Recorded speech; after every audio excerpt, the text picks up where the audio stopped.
Most people have a very specific picture in their head of what retirement looks like. The house is paid off. There are no more monthly payments.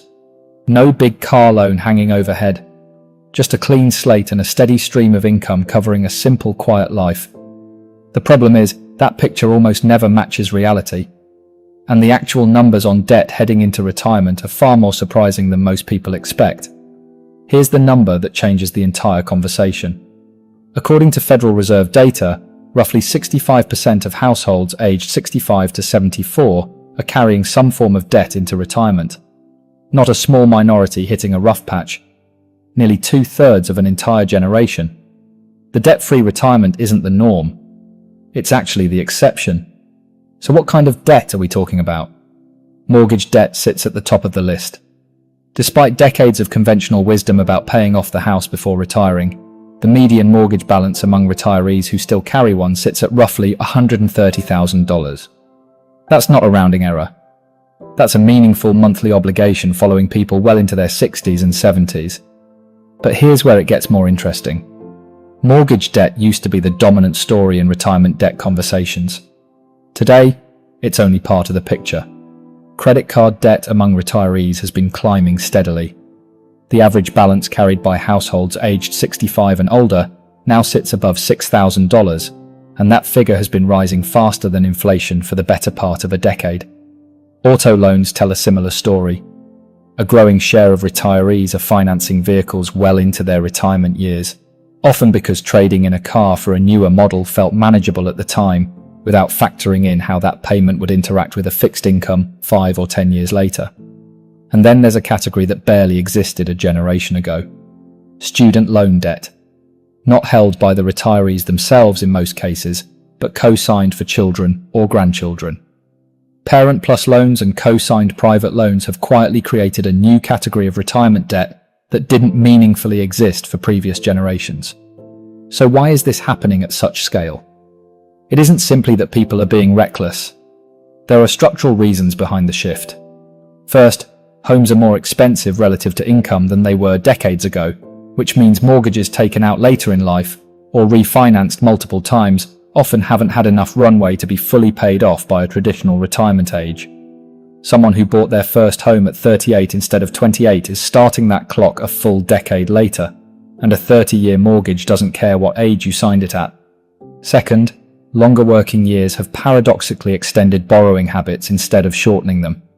When people expect to work until 68 or 70, financial decisions in their 50s often get made with that extended timeline in mind. A car loan or home equity line taken out at 55 doesn't feel risky if retirement is still 15 years away.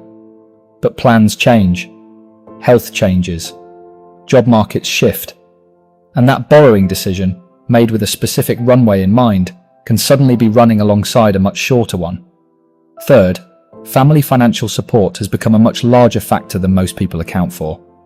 Helping adult children with a down payment, co-signing a loan, or providing ongoing financial assistance can quietly erode the retirement savings and debt position that took decades to build, often without the retiree fully registering the cumulative impact until years later. Now here's the part that actually matters most. Debt in retirement isn't automatically a disaster. The real determining factor isn't whether debt exists. It's whether that debt is manageable relative to guaranteed income. Consider two retirees, both carrying a $130,000 mortgage balance. The first has a fixed-rate loan at 3.5%, locked in years ago, with a manageable monthly payment that comfortably fits within their Social Security and pension income. The second refinanced during a period of high rates, and is now paying 7% on the same balance, consuming a much larger share of their fixed income every single month. Same debt amount. Completely different financial reality. One is a manageable feature of an otherwise stable retirement. The other is a structural risk that compounds every year interest rates stay elevated. This is exactly why blanket statements like "never retire with debt" miss the actual point. The rate matters. The term matters. And most importantly, how that payment sits relative to guaranteed income sources matters far more than the raw balance itself. So what should someone actually do with this information, whether they're approaching retirement or already there? Start by calculating your debt-to-income ratio specifically against guaranteed income sources, not your entire net worth. If your mortgage, auto loan, and credit card payments combined consume more than roughly 25% to 30% of your Social Security and pension income, that's worth addressing directly rather than assuming it'll sort itself out. Next, prioritize paying down high-interest debt before low-interest debt every time, regardless of emotional attachment to being mortgage-free. A 22% credit card balance is a far more urgent problem than a 3.5% mortgage, even though the mortgage balance is usually much larger and gets far more attention. And finally, before co-signing any loan for a family member in your 50s or 60s, run the numbers on what that obligation looks like if you're still responsible for it a decade later, on a fixed income, with no ability to simply earn more if circumstances change. The debt-free retirement isn't dead because people suddenly became irresponsible.